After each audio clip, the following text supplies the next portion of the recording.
issued a statement calling the internal investigation prompt, fair, and thorough. The mayor notes that she and the police chief have already met with the family of Dastacia Strawn. Scenes like this one just last week are all too familiar on Nebraska roads.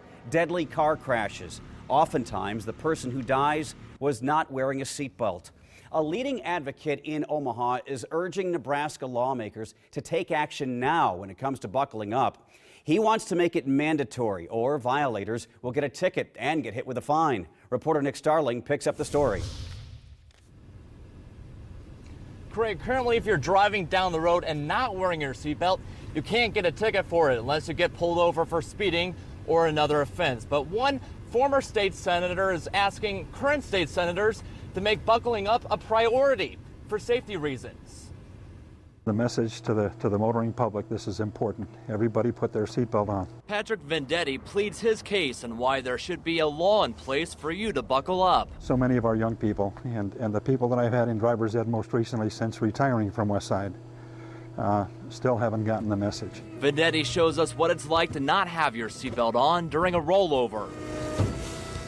It's scenes like this Vendetti is trying to avoid. A 47-year-old woman died after crashing her car into a light pole in August of this year. She was not wearing her seatbelt. As of October of this year, the Nebraska Department of Roads says nearly 80% of people killed in car crashes were not wearing a seatbelt. This graph from the Nebraska Department of Highway Safety points out over the years the death rate versus seatbelt usage. You can see for the most part, as more people wear their seatbelts, death rates drop. Drivers like Dan LaPerry wear his seatbelt, which potentially saved his life years ago. As a younger teen, I got into a car accident and could have been launched pretty good if I didn't wear my seatbelt. Camilla Pecco used to work at a hospital and saw firsthand what not wearing a seatbelt can do. And I saw some pretty bad cases of people not wearing the seatbelts getting hit at 45 miles an hour. But not everybody is going full speed on this proposal. Yeah, I don't think it should go as far as, making it a law, personally, and not to be smart, but I think that the car beepers going off is annoying enough. But for Vendetti, that beeping noise is to remind you wearing a seatbelt can save your life. I think what's happened in the last 48 hours with the 3 young people being killed, and I think every one of those people in that car were ejected, and a former student of mine this summer, same way. I don't know what happened, and one of the best drivers we had, great student in class. One night he was driving, and whether you call it driver inattention, inadequate lookout, I don't know, but he ran a stop sign.